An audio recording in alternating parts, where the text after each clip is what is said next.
नमस्कार, माझे मनोगत इस उपक्रम में आपका सबका स्वागत है। हम सिंबॉलिज्म इन लाइफ या जनमानस में प्रतीकों की गरिमा इस विषय पर चर्चा कर रहे हैं। अभी तक हमने स्वस्तिक, कुंभ, ओम इन प्रतीकों के बारे में चर्चा की, जो कि हम प्रतिदिन हमारे रोज़ के लाइफ में, हमारे रोज़ के जीवन में उसका उपयोग करते हैं।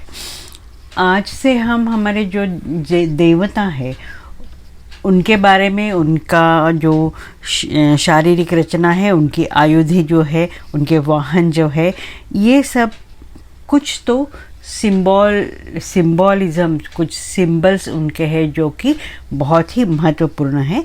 और वो जो प्रतीक है वो कुछ ना कुछ काफ़ी सारे आध्यात्मिक जो बातें हैं या आध्यात्मिक जो बहुत ही गूढ़ या गहरी बातें हैं वो रिप्रेजेंट करती हैं। तो हम उनके बारे में चर्चा करेंगे।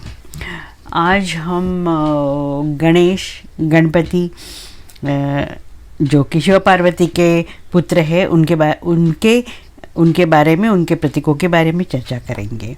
क्योंकि गणेश जी है वो प्रथम पूजित है। उनका जो पूजा है, हर एक कार्यक्रम में, हर एक पूजा में उनको प्रथम पूजा जाता है।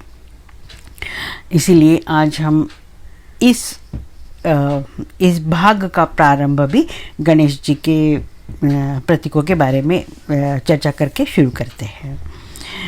गणपति ऐसी देवता है कि जो भारत के हर प्रांत में, हर जगह, हर कोने कोने में पूजी जाती है। भारत में ही नहीं, लेकिन काफ़ी बाहर के भी कई देशों में, जैसे इंडोनेशिया है या बाली है या जापान है, वहाँ भी गणेश जी की मूर्तियाँ और गणेश जी की पूजा पाई जाती है। और इसीलिए गणेश जी के व्यक्तिमत्व की, उनकी जो प्रतीक है उसके बारे में जानना बहुत ज़रूरी है। अभी गणेश जी के जन्म की कथा तो बहुत ही जानी मानी है, वहाँ सर्वश्रुत है। एक बार पार्वती जी अकेली थी और उनको नहाना था और वहाँ कोई नहीं था, शंकर जी बाहर गए थे, इसलिए उन्होंने हल्दी और मिट्टी से एक मानवीय बालक उनको उनकी मूर्ति बनाई और उसमें प्राण फूंककर उसके जीवित कर दिया। और उसको दरवाजे के बाहर उनकी रक्षा करने के लिए और किसी भी अनजान आदमी को अंदर न आने की आज्ञा देके उनको खड़ा किया। उसके बाद में शंकर जी बाहर से आए, उन्होंने गणेश जी को पहचाना नहीं, और जब गणेश जी ने उनको अंदर आने के लिए मना किया तो गुस्से से शंकर जी ने उनका सिर काट दिया। और जब पार्वती जी को देखा कि मेरा पुत्र जो है वह उसका सर कट गया है, तो वह बहुत ही उनको गुस्सा आ गया और उन्होंने शंकर जी को कहा कि मुझे मेरा पुत्र वापस चाहिए। और तब शंकर जी ने अपने गणों को भेजा और एक बालक हाथी का सिर जो है वो लाया, उनके गण लाया, और उन्होंने वो जो सिर है गणेश जी के शरीर पर उसको रख दिया, उसको स्टिक कर दिया, चिपका दिया। और इस तरह से गणेश जी जीवित हो गए। और वह गण जो उनका जो सिर है, जो हाथी का है, ऐसे ही गजपति उनका नाम हो गया। तो अब यही कहानी को हम यदि प्रतीक के रूप में देखें तो एक बहुत ही अलग चीज़ हम देख सकते हैं, जो कि शिव पुराण से आई है प्रतीकों के बारे में। कैलाश पर्वत को जो है हम उनको हमारा हृदय का प्रतीक है। वहाँ माता पार्वती है, उनका जो उन्होंने जो अपनी कला से वो मानवीय बालक बनाया था, वह कलात्मक मन का प्रतीक है। अब पार्वती जी ने अपनी कला से वह मानवी जो मिट्टी का जो पुतला बनाया था, एक मानवी बालक बनाया था, वो बालक उसका सामान्य जो पुरुष सामान्य आदमी जैसे मानवी शरीर था, मानवी उसका सिर भी था। शंकर जी तो अंतर्यामी हैं। जब शंकर जी बाहर से आए, उन्होंने ये बालक को देखा तो वो तो समझ ही गए होंगे कि ये पार्वती ने बनाया हुआ बालक है। लेकिन शंकर जी यह चाहते थे कि ये जो मानवी बालक है, जो पार्वती जी का पुत्र है, वह असामान्य और प्रखर बुद्धिमान हो। इसीलिए उन्होंने इस तरह से लीला की और उनका जो सिर जो है वो काटा और उन्होंने हाथी का सिर उसे जोड़ दिया। अभी प्रश्न ये उठता है कि हाथी का ही सिर क्यों नहीं बाघ का सिर या हिरण का सिर या सिंह का सिर? क्योंकि हाथी वह बुद्धिमान प्राणी है। हाथी की जो बुद्धि है वह बहुत ही प्रखर होती है। और जिस तरह से शंकर जी चाहते थे कि मेरा और पार्वती का जो पुत्र है वह प्रखर बुद्धिवादी हो, इसके लिए उन्होंने हाथी का सिर उनके शरीर से जोड़ दिया और वह जो बालक है वह प्रथम पूजित हो गया और प्रखर बुद्धि वाला हो गया। तो यह जो हाथी का सिर है वह बुद्धिमत्ता का प्रतीक है। और गणेश जी ने अपने पूरे जो प्रसंग होते हैं उसमें बार बार यह सिद्ध किया है कि वह प्रखर बुद्धि वाले हैं। अभी ये हाथी के जो सिर में सिर है और उनके जो सूप जैसे बड़े बड़े कान हैं हाथी के, यानी कि गणेश जी के यहाँ शूर्पकर्ण उनका नाम इससे हुआ है। तो यहाँ काफ़ी विशाल जो कान है, यह प्रतीक है श्रवण का। जगत में, दुनिया में नाना प्रकार के विषय है और नाना प्रकार का ज्ञान है। यह ज्ञान श्रवण करने के लिए, यह ज्ञान सुनने के लिए छोटे कान उपयोगी नहीं है। इसी के लिए जो हाथी के कान है वह विशाल है। उस कान से हम सारा जगत का जो ज्ञान है वो श्रवण करके हमारा जो ज्ञान है वह संग्रहित कर सकते हैं। गणेश जी की आँखें, गणेश जी की आँखें बहुत ही छोटी है। हाथी की आँखें वह प्रतीक है कि हम कोई भी जो चीज़ है, कोई भी वस्तु है, उसको बारीक नज़र से देखें, उसको कंसंट्रेशन से देखें और वो उनकी जो बारीकियां हैं कोई भी वस्तु की, उनके बारीकियों में जो ज्ञान है वो हम पूरा आँखों से हमें उसको प्राप्त करें।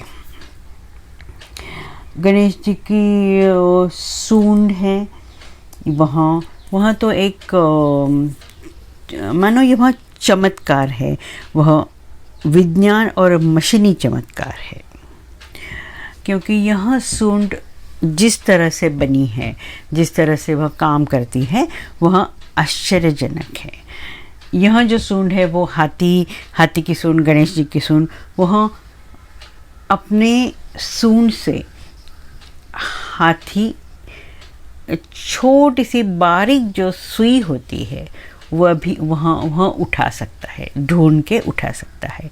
और वही सूंड से वहाँ बड़े बड़े जो प्रचंड वृक्ष है उसको भी वह उखाड़ के बाजू में रखता है या उखाड़ सकता है। यह बारीक और विशाल, यह जो गणेश जी के सूंड का काम है वह विवेक का प्रतीक है। यहाँ जो सूंड है वह विवेक की प्रतीक है।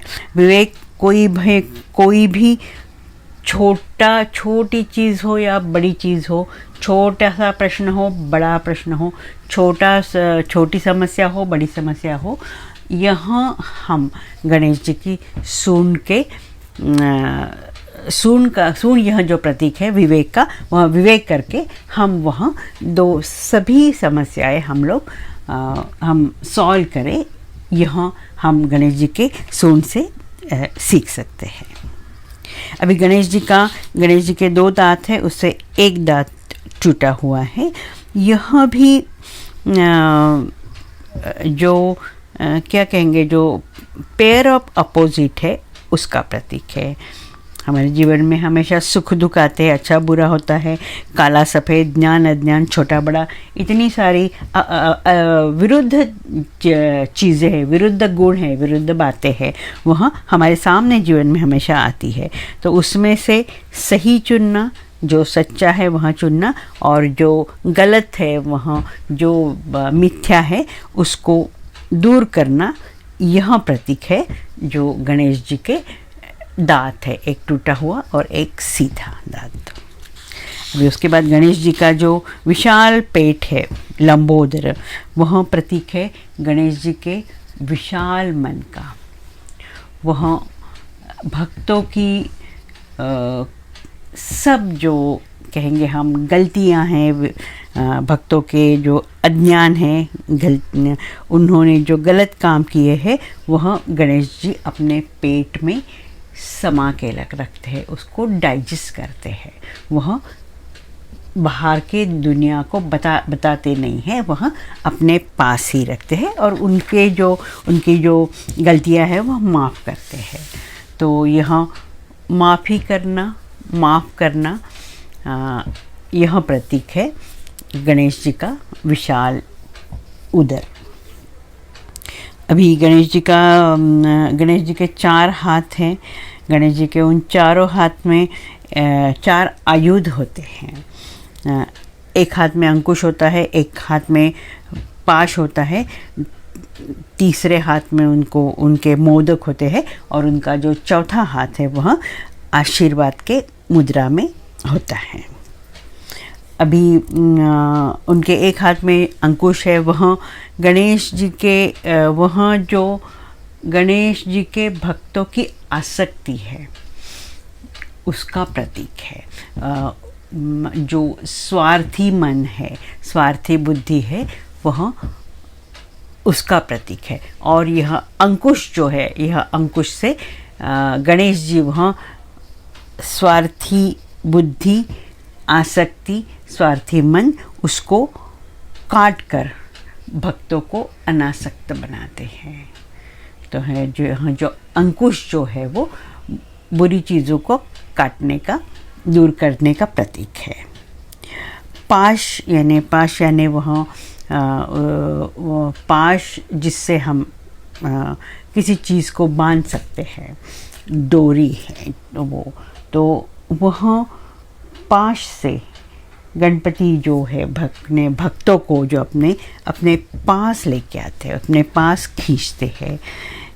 तो यह पाश जो है गणेश जी के एक हाथ में होता है, वह प्रतीक है वह भक्ति का जो भक्तों को भगवान के पास लेके आती है। गणेश जी के तीसरे हाथ में मोदक है, वह प्रतीक है कर्मफल का, और वह कर्मफल वह जो मोदक है बहुत ही मीठा होता है। तो कर्म यदि अच्छा हो तो जो प्रसाद है वो हमें मीठा ही अच्छा ही मिलेगा। तो मोदक इसका प्रतीक है कि कर्मफल हमेशा मीठा ही होता है, इसीलिए हमारा कर्म भी अच्छा सच्चा होना चाहिए। गणेश जी का चौथा हाथ है, वह आशीर्वचन की मुद्रा में होता है। वह प्रतीक है कि हमारे जीवन में जो भी संकट आए, जो भी ऑब्स्टेकल आए, जो भी प्रॉब्लम आए, जो भी समस्या आए, वह गणेश जी हमेशा हमें आशीर्वाद देके उन संकटों को या तो दूर करते हैं, या तो वह संकट, वह समस्या हम सह सके, वह दूर कर सके, इसके लिए हमें मंगल कामना करते हैं, आशीर्वाद देते हैं। तो इस तरह से गणेश जी का जो पूरा शरीर है वह बहुत ही सुंदर चीज़ों का प्रतीक है। अभी गणेश जी के पास हमेशा उनका जो मूषक है, उनका जो वाहन है वह मूषक है। वह हमेशा गणेश जी के पास बैठा होता है और वह उसकी जो नज़र है वह गणेश जी पे होती है। अभी यह जो मूषक है हमारी इच्छा का प्रतीक है और हमारी मूषक जैसे बहुत ही चंचल होता है और वहाँ बहुत सारा वो धान्य या कपड़े या काफ़ी सारी चीज़ वो काट के खाता है। तो मूषक जो है यह इसका प्रतीक है कि हमारी इच्छा इतनी प्रबल होती है, इतनी चंचल होती है और इतनी बहुत ज़्यादा बड़ी होती है तब जो कि हमारा जो कर्म है, हमारा जो कर्मफल है या हमारा जो सक्सेस है, हमारी प्रकृति है, वह जो इच्छा जो है वह उसको नष्ट कर देती है। और जो मूषक है वो हमेशा गणेश जी के तरफ देखता है। तो हमें हमेशा हमारी जो इच्छा है वो गणेश जी के ऊपर या भगवान के ऊपर सौंप देनी चाहिए और वह जो हमारी इच्छा है, इसका जो कंट्रोल है उसको भगवान करता है। अभी एक दूसरी भी बात है कि वहाँ गणेश जी के पास बहुत सारी स्वादिष्ट मिठाइयाँ होती है, मोदक रखे हुए होते हैं, लड्डू रखे हुए होते हैं और उसी के पास ये मूषक हो जो है वो बैठते हैं। लेकिन वो मूषक जो है वो कि उसको तो सब चाहिए खाने को, वो कुछ भी खाता है। तो यह जो मिठाई उसके पास रखी है फिर भी वह उसको वो हिम्मत नहीं करता कि वो मिठाई को, मोदक को टच भी करे, उसको स्पर्श भी करे। जब तक गणेश जी उसको परवानगी न दे, उसको न बोले, तब तक मूषक उस मिठाई को हाथ नहीं लगा सकता। सो यहाँ जो मिठाई है जो हमारे कर्म जो है उसका प्रतीक है और मूषक हमारी इच्छा का प्रतीक है। तो हमारी जो इच्छा है और वो कर्म जो है वो दोनों को हम यदि मूषक की तरह हमारी इच्छाओं को गणेश जी की तरफ देखें तो पूरा हमारा जो प्रकृति है वह हमारी इच्छा मूषक के रूप में जो है वो नहीं खाएगी और हमें जो कर्म फल है वो मिठाई और मोदक के वो प्रतीक है जो कि हमें कर्मफल मिलेगा। अभी ये प्रतीकों को हम समझ लें और ये समझ के हम जब भी गणेश जी की मूर्ति हमारे सामने आए और जब भी हम गणेश जी को देखें तो यह प्रतीकों का जो अर्थ है, प्रतीक किस तरह से काम करते हैं, ये हमारे मन में देख के यदि हम वो गणेश जी की तरफ देखें तो हमारे वो गणेश जी को देखने का जो हमारा नज़रिया जो है, वो हमारा अनुभव है, हमारी अनुभूति है, वह बहुत ही ज़्यादा बदल जाएगी और उसमें का जो गूढ़ और जो गहन अर्थ है वह हम प्रतीक के रूप में हम अपना सकेंगे। और गणेश जी को जो गुण है, जो प्रतीक है उनके, उसको हम अपनाएंगे और गणेश जी को हम ज़्यादा से ज़्यादा अपने करीब पाएंगे और उनकी जो गणेश जी की कृपा है, गणेश जी का आशीर्वाद है, हम प्राप्त कर सकेंगे। आज हम यहीं रुकते हैं।